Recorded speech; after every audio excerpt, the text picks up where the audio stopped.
Did you know 663 million people live without clean drinking water every day? That's nearly 1 in 10. Let me tell you about my friends at FNX. FNX can solve all your health, nutrition, and supplement needs because they are first class in making their products so you can be at your best.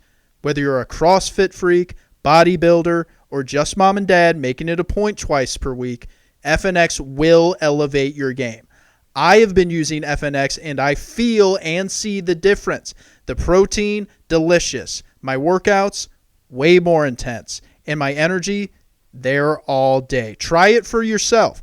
Visit fnxfit.com. Use code 4C15. That's 4C15 for 15% off each order. What's more, every time you make a purchase, a child in need receives 1 gallon of clean drinking water. FNX has donated over 100,000 gallons of clean drinking water. Make your mark today.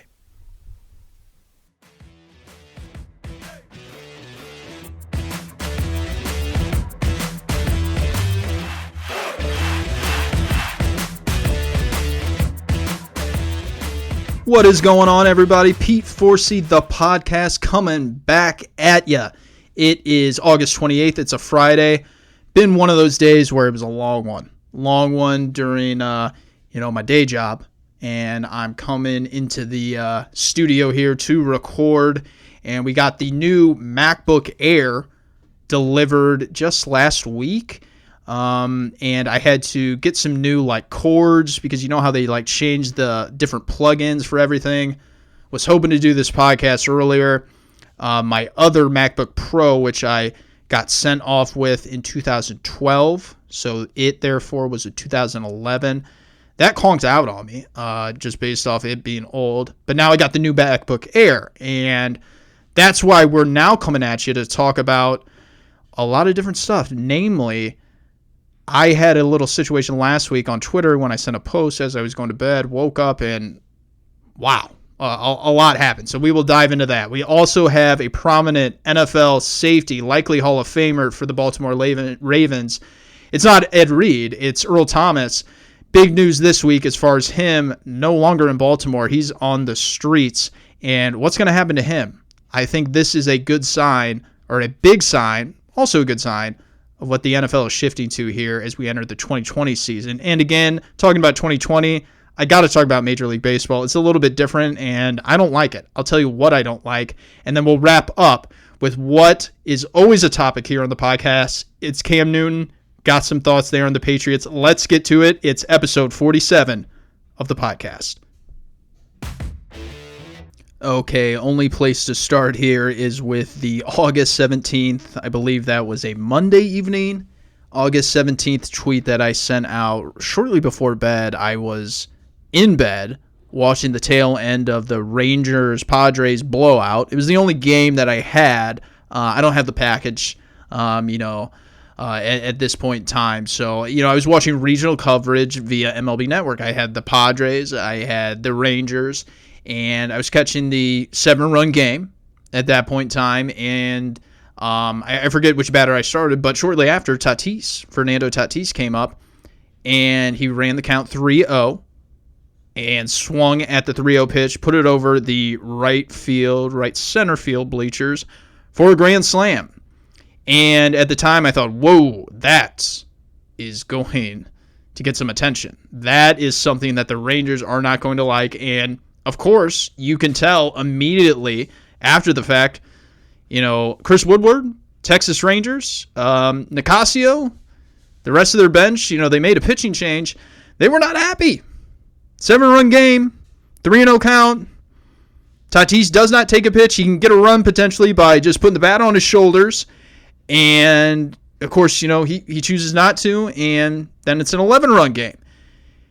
And then I see Eric Hosmer. After the fact, he ended that inning. He motioned towards the Rangers dugout. Hey, we'll talk to him. Of course, they do. I catch the interaction. And I go, yes, this is great. Love it, Hosmer. He should not have pimped a home run. That's what I tweeted out. Little did I know, the next day I was going to wake up to a flood of tweets. I had no idea that all whopping 200 of my followers would be agitated by this. But I guess Cespedes Barbecue, shout out, wash you guys out in St. Louis, hometown right there. I guess they got a hold of it. And next thing you know, all these strangers are just quote tweeting. And that's when I got to know about Ratio. Never, ever on Twitter had Ratio been on my radar. Again, couple hundred followers. I think anyone that's followed me thus far understands I'm not in this for the ratio. I'm not in this for the numbers things. I get I'm reaching a pretty small demographic here. And for those wanting to keep tally at home, who this seems to be important to, 3 retweets without a comment, 323 retweets with a comment, 27 likes. That was of August 27th, Thursday. Today is August 28th. So maybe it's changed since then. But, again, the ratio is something that did not affect me. I didn't respond because I had to work the next day. Okay, it was a Tuesday. I have a day job. Okay, as much as I want to pump this up to be, priority number 1, it ain't. All right, so I had to turn off the notifications. That was by like 8 o'clock. 8 o'clock, I turned off the notifications. I don't have time to respond to everybody, nor do I feel the need to explain. I said what I said, and you know what proves it to be true? Exactly what played out that evening. The Rangers were pissed, and so was the own team, the San Diego Padres. A.J. Preller, former Texas Rangers executive. Jace Tingler, manager of the Padres, former coach on the Rangers staff. His own team gave him the take sign, sat him down, had a chat with him following the game. Then they were coerced into backtracking their comments after there was flack from the fans who think they govern the unwritten rules of baseball. Newsflash, fans. Newsflash, media. Unwritten rules are about those who play. I am fully behind my tweet still based off what happened. The people on the field were pissed he swung 3-0. That tells me it's not okay. The unwritten rules that are unwritten for a reason, because they're governed by those on the field, it's a matter of respect for those during the game and understanding how hard this game is. It's also respect for those that came before you. Do not come at me with Reggie Jackson or Johnny Bench. Don't throw out the 2 examples where someone said something. These are long-standing traditions for a reason. Customs. It's a society, after all. Baseball. He should not have swung. The game was blown out. Put the bat on your shoulders. Gain a run potentially by doing nothing. You'll have an 8-run lead. You don't need a 4-run lead. The Rangers suck. At the time, they were 28th in offense, in batting average. 25th in runs. They were not coming back in that game. And as a reminder, they gave him the sign, his own team. I know they backtracked it the next day. It's because they were forced to. Tingler's been in this game a long time. Preller, he's old school as it gets. He's not a big analytics guy. He's always had the scouting because he's evaluating character. Tatis, I'm not saying this is bad on his character. Not by a long shot because he admitted it. He admitted that he shouldn't have done it. But it just goes to show they agreed with the Rangers. He should not have done that. So as far as fans and media hating the unwritten rules, well, you go ahead and keep hating them. Okay? You can hate them all you want. That's fine. But don't tell me it shouldn't be that way. Unwritten rules are governed and adjudicated by those on the field. What tells me that my tweet is right is because that's exactly how it played out. But we will recognize and highlight some folks who decided to take time out of their day and respond to me. I have a little best of the best segment here. Okay, I will name your Twitter handle, read off your tweet, and my thoughts on, what you had to say. Starting with Samuel Miller, goes by Faces JM150. Quote, "These people exist, and what's worse is, of course, they have a podcast so that they can spew their hot takes. If he strikes out and the Rangers come back to win, you same people would be talking different load of shit about how you would have to pay till the end of the game." Okay, Sam, it's called spell check. It's called periods. And yes, this is a podcast. I do have strong opinions. If it was Captain Easy Take, I probably would just be hanging out with my roommate, sitting on the couch, drinking a beer, talking about generalities. Okay, but yes, this is a podcast. I have strong opinions. That's why I record them. There would be no point in doing this if it was just, your local barbershop talk. So, yeah, that's how we do this. Shane _ Riordan. Looks like it's the Michael Jordan looking at his tablet during the documentary series Last Dance, and he's laughing, as if he's laughing at my tweet. Okay, Shane, looks like you work for Chicago radio. Do you have any job opportunities? Okay, because I can certainly help you out. Edgar Lopez, 477. It's been 2 whole hours and you still haven't deleted this. No, because I stand by what I said, Edgar. And like I mentioned, I really don't give a shit about notifications. You can turn them off. I don't care about what people think about it. I said what I said, and if you find it interesting, you comment. I don't understand why do people think I would delete it? I said what I said. I meant it. Brandon Perez, 982. This is why baseball is dying. Again, spell check, guys. Baseball is dying because of people like me, huh? Fans who have thoughts, put it on the internet. I am driving people away from the game. Yeah, that makes sense, Brandon. Jesus, fuck. Houston Hogan, 07. No, he wasn't. Stop crying about the unwritten rules. Yeah, like I mentioned, when I went to bed, I was just tossing and turning and sopping my eyes out. Scrody, 13. And people wonder why it's hard to keep kids interested in the sport. MLB needs more Tatis, less Hosmer, and way less cranky broadcasters, writers, and podcasters. Again, I'm not cranky. Back to the original point. The people on the field showed me that I am correct. They were upset that it happened, and their opinions are what matters. And again, I don't know how I'm driving kids away from the game. Doesn't make sense. I'm a fan myself. Orioles fans probs with a Z. He's talking to Wayne Kirby, you use a cuss word, fucking dork. I guess I say that. He's talking to Wayne Kirby, you fucking dork. Long live Tatis Jr. No, he was talking to Tatis. Hosmer was talking to Tatis, and Kirby was joining the conversation as well. It was a robust conversation, my man. It's called three-way, but not the type that you're thinking. Tyler Wood, _31. This dude equals soft. This dude being me. Hosmer equals soft. Both managers equal soft. It looks like you're a coach, Tyler. I don't understand how I'm soft. This is going off of what was on the field. This is going off of those that played the game before, those that believe you need to show respect for your opponents and not run up the score. Again, you can like this bat flip, you can like this flare, whatever you want to call it, but don't try and defend it as if it needs to happen. You can like it, but there's a certain time for it, and there's a certain time not to do it. And this was one of those times. It's a 7-run game. Don't fucking do it. Tyler, you're a coach. Get educated. Little Ken Burns here. Rob Guerrera. Stats on fire is your handle. LOL. Here's baseball again. Actively trying to take the fun out of its own sport. Young superstar hits a grand slam and then gets yelled at because they were winning at the time and the count was 3-0. Screw that. Swing away, Tatis. This ain't Little League. Again, like baseball's the second most revenue-friendly sport behind the NFL. I mean, it's not close. NFL's got more money, but people act like baseball is dying. Talk about the NBA and how great it is. Guess what? Money doesn't lie. Check the facts. Google search. You know who makes the second most money out of all sports? Major League Baseball. You can quit with this dying crap. You can go to the demographic numbers, okay?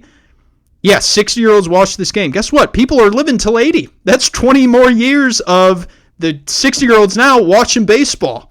All right? If you're telling me it's an issue, well, that's way down the road. Got time to figure it out. Still plenty of cash coming in. Jackson McNeil. Manimal 1-4. That's kind of cool. Eric Hosmer hasn't hit a home run in 3 seasons. Love the satirical post. God, we need more of those on the internet, huh?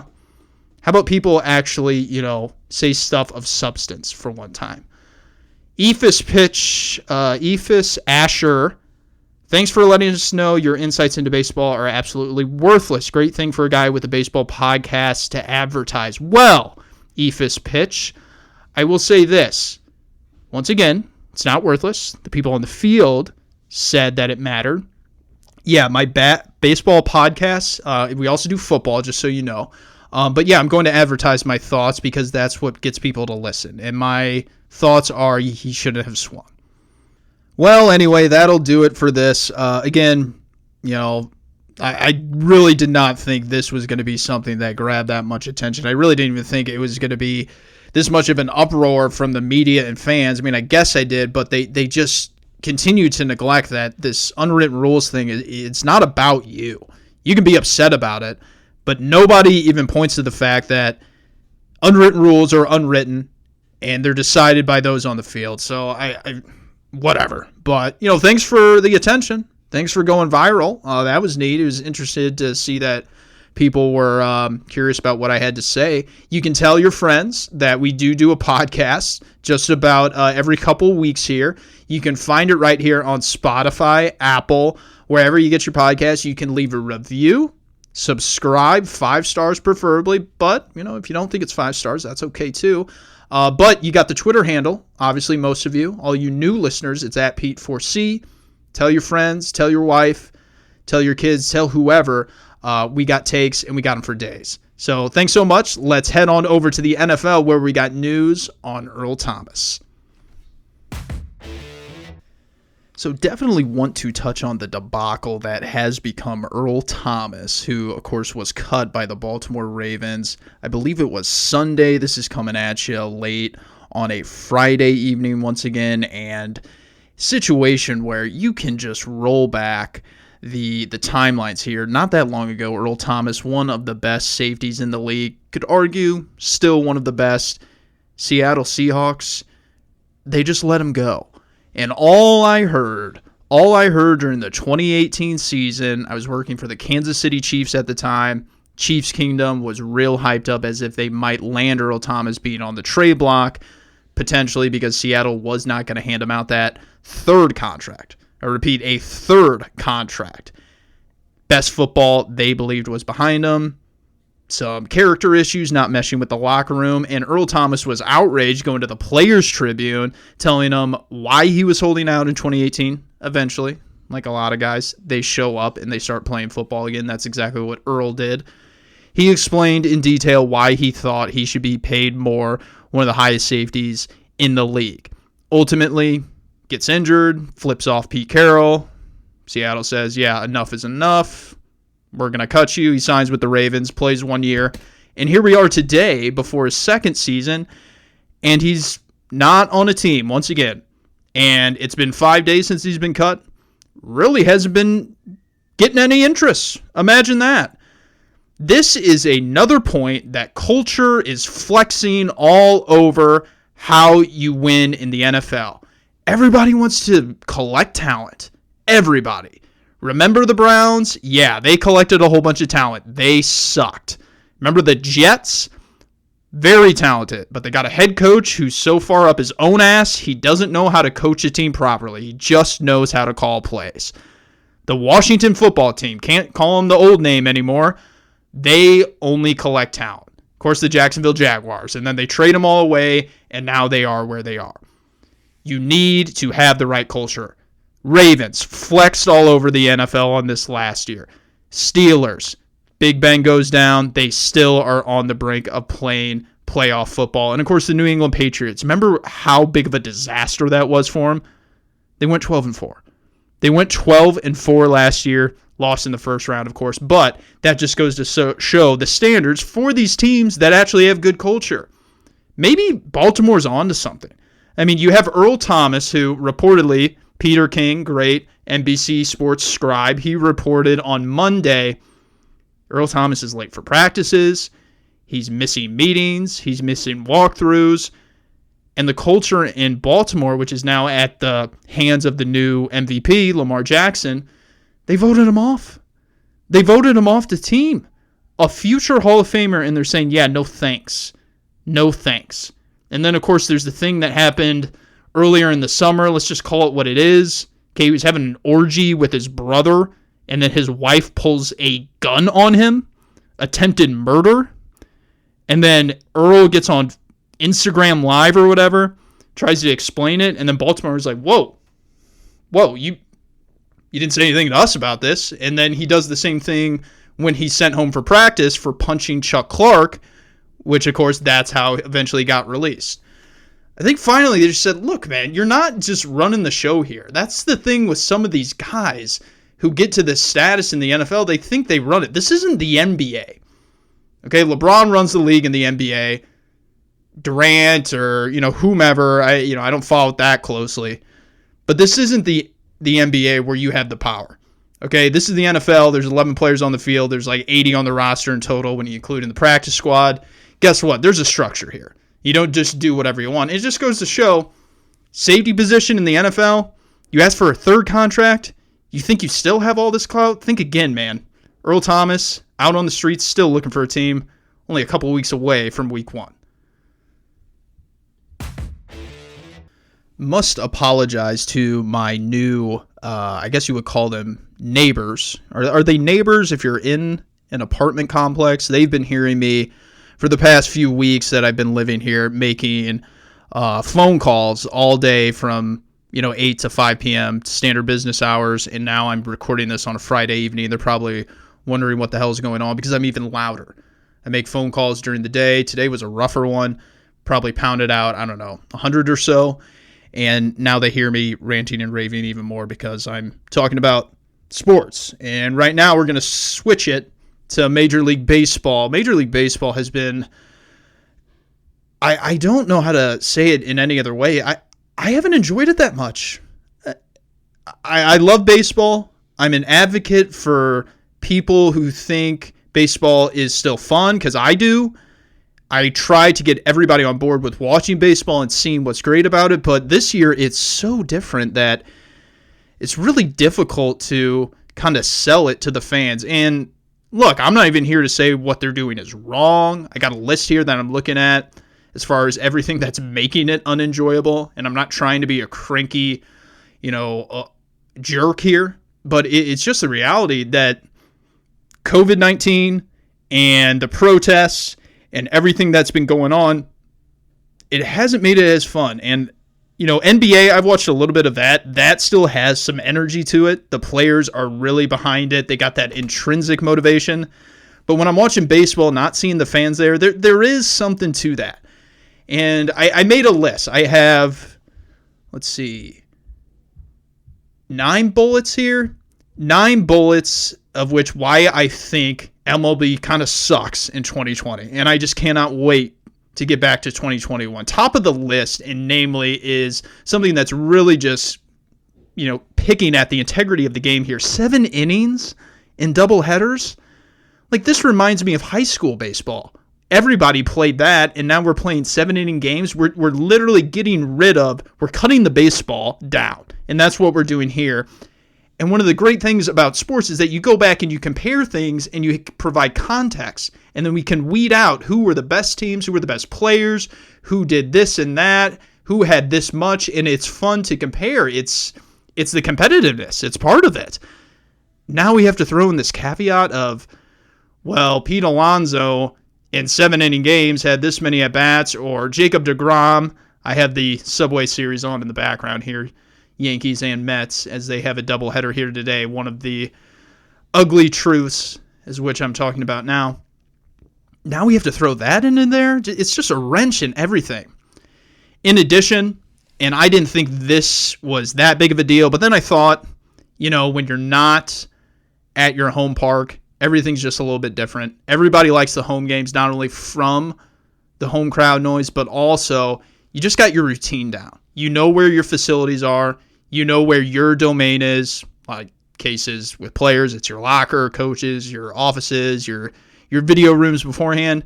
It's the, quote, home games that happen. A couple of weeks ago, the Cardinals were playing a home game against the Cubs at Wrigley Field. That's not a home game. Okay, fans are not the only thing that makes a home game. Third, and obviously it can happen at any point, the Mets, again, who I'm watching right now, they've had 2 opt-outs, Marcus Stroman and Yoenis Cespedes. Just one day said, yep, I'm out. See ya. That's it. I mean, talk about a team that's got a pretty deep lineup, and all of a sudden your cleanup hitter just says, later.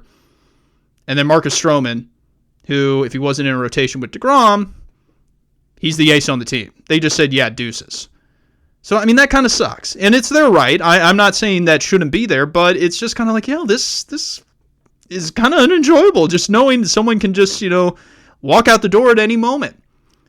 And then this one. Extra innings, the California rule, which anybody that grew up playing baseball knows. In Little League, anytime a game goes into extra innings, you start with a runner on second base. They're forcing the run. Not only does this lead to something as dumb as 2 up, 3 down, yes, that's already happened. Tampa Bay Rays. They had 2 batters come up to the plate, one of which was an out, the other which was a double play ball. 2 batters, 1 inning, 3 outs. Dumbest thing ever.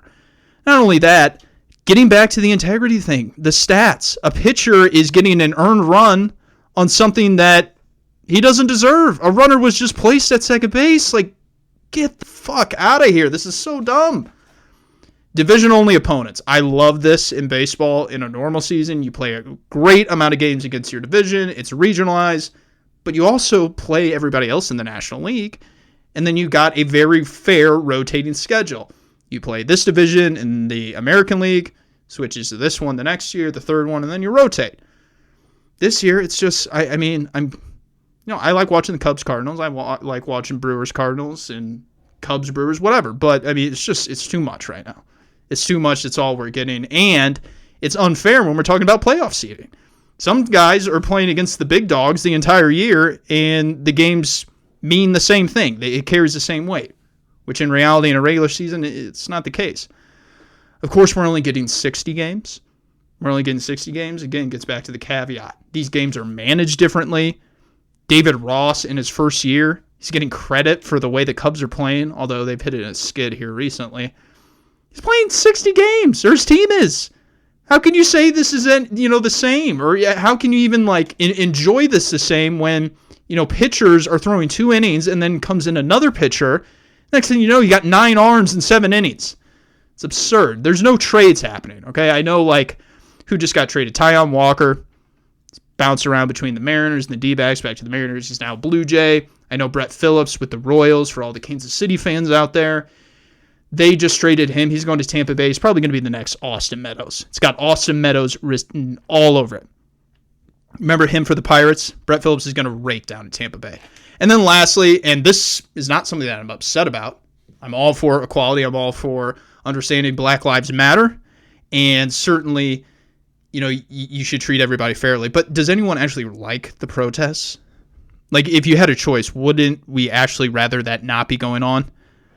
It's Jackie Robinson Day. Luckily, we're playing baseball again. But, yesterday, I had nothing to watch. I had nothing to watch yesterday, and it kind of bummed me out because baseball was on hold because of the protests. And I think if we all had our druthers, we would actually like to have sports on and have a fair world. But it's just another added reason. 2020, not so fun this year. That's my list. How does everybody else feel about watching baseball in a compromised fashion? We are not so far away from week 1 of the NFL playoffs, the playoffs, geez. We are not far away from MLB playoffs, but we are back with the NFL with week 1 in the regular season. And forget playoffs for football. I really am skeptical that we're even going to have a season here. I want to be optimistic. I really do. Things have been good so far, but I think with the NFL, they didn't have any offseason workouts. Guys are just back in the building for training camp. The first week was just testing and weightlifting. Now they're actually got the pads on. Some teams are hitting. Pittsburgh, Mike Tomlin, love to hear it, love to see it. Tomlin's always been an OG. He's awesome. But now they're just kind of happy to be back, so I feel like everybody's complying with the testing. But soon, just like any season, people are going to get tired of it. Facility, home, gas station, grocery store, wherever. They're going to get tired of it, and someone's going out, okay? It's 21-year-olds, 26-year-old males, most of them single. After a game, they're going to celebrate, and wherever they go could spread across the locker room, and next thing you know, you got one NFL team that can't play this week. How do you make up a football game? I mean, maybe you can make up one, okay? You can make up one. You can have them play Thursday night football. for like the makeup game or whatever following the next Sunday. So then they're going on that 4-day rest that they're acclimated to. But I mean, can you do more than that? I don't feel like any team can make up more than one game in the year. I'm really skeptical about it. But one thing that I have been looking at since we do have week 1 approaching here is New England Patriots, Cam Newton. I really feel good about them having a strong start, and I really feel better by the day that they're going to have a strong season and take the AFC East. I don't trust the Buffalo Bills. I really don't. Not when Bill Belichick, best coach out there, best buddies with Nick Saban, who, of course, college football coach. This is more replicating a college football year. They get 3 weeks of practice, and then it's go time. They don't have any preseason games. That's not happening in the NFL this year. College normally doesn't either. When you talk about throwing in the protests, people walking out on practices, the natural soft tissue injuries that are going to happen to NFL players, it's a collision sport. They haven't been working out regularly. Eyes aren't on them from the facility, from the coaches. Those injuries are going to happen. That's all going to lead to bad tackling. It's going to be a poor tackling game early on. It already is. It already is in the regular season. Cam Newton, bulldozer, 6'6" or 6'5", 260 pounds. They're going to have a mauler at the quarterback position. You have Josh McDaniels, the best offensive coordinator in football probably. Bill Belichick, McDaniels, Cam Newton early on. I really like what I see.